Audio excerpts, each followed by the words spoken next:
I am just as confused as you because they're a hot mess. They keep embarrassing themselves repeatedly for like the last 4 years, and Justin Trudeau refuses to step down.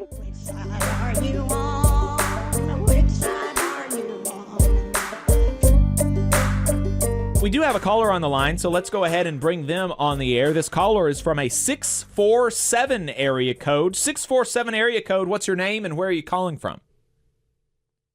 It's Quirky Geek Girl from Toronto. Hi, Quirky Geek Girl from Toronto. Yeah, what's on your mind?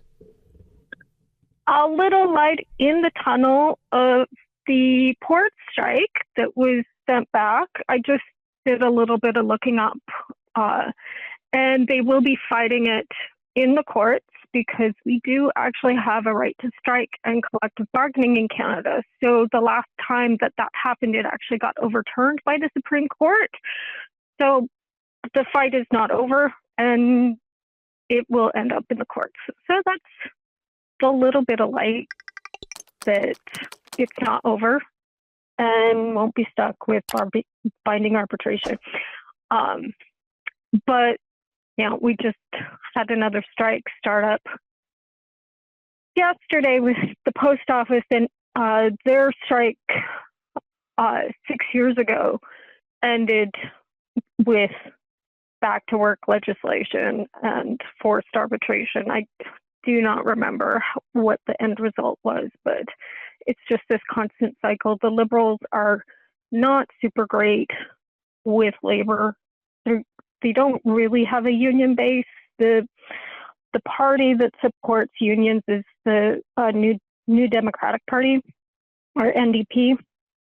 And the NDP have really been propping up the Liberals since the last election to keep them in power. And when they sent the rail workers back to work this past summer, that actually broke the agreement.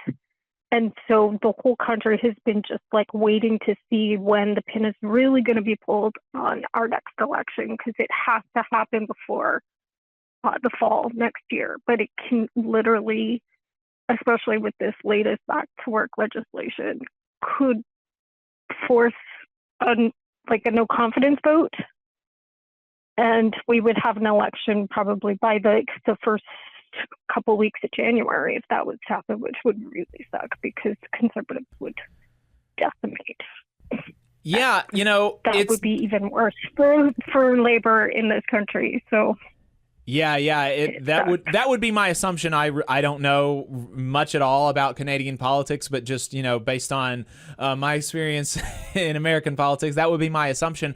But that being the case, even though the NDP, my understanding is that they're kind of like a junior coalition partner with the Liberals in Parliament. And so, even though, I'm not exactly sure how unions line up in Canada, but my assumption would be that they support generally the Liberals or the NDP. And so with that being the case, and mostly the NDP, but mostly the NDP is like the union party. Gotcha.